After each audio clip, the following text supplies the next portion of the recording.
So well, thank you for taking the time. Part of the reason we wanted to come by was when Julie came to Washington, D.C., we had a visit with some high school students there, and I didn't want to miss out on the fun when I came to Australia, so I wanted to get a chance to find out what's going on and see if you guys had any questions. I've had a wonderful time here.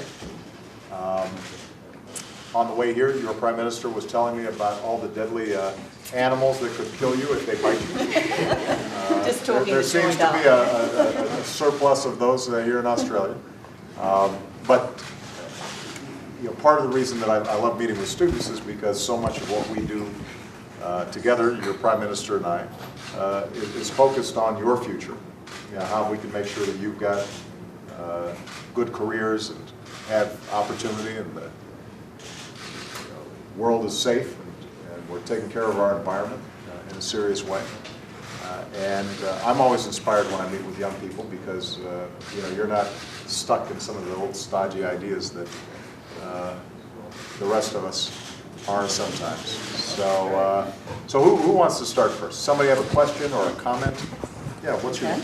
My name's Emily, and my question is directed to you, Mr. President. What directions will the American education system be taking for the future? Well, it's a great question. The United States historically became an economic superpower in part because we were ahead of the curve when it came to education, establishing compulsory public high schools, using the GI Bill to help veterans coming home go to college. And we still have some outstanding schools in the United States, but we also have some schools that just aren't doing the job. And a sizable number of our young people who aren't getting the kind of preparation they need. So one of my biggest priorities when I came in was, how do we reform the system overall? A lot of it starts with early childhood education.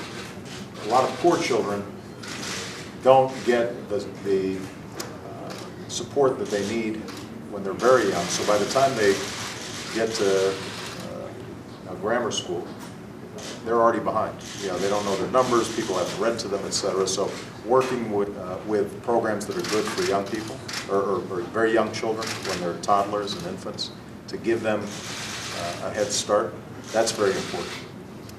We're focusing a lot on math and science education, where I think we've fallen behind. The most important thing for every grade level is the quality of teachers. So we're spending a lot of time thinking about how do we train teachers more effectively, how do we pay them more so that they have fewer worries about supporting themselves and can really focus on the work that they do, and making sure that they are up to snuff when it comes to the subject matter that they teach. And we've seen studies that show that the biggest correlation, other than your parents, about how well the student does is the quality of their teachers. And so we're going to be spending a lot of time focusing on those issues over the next several years.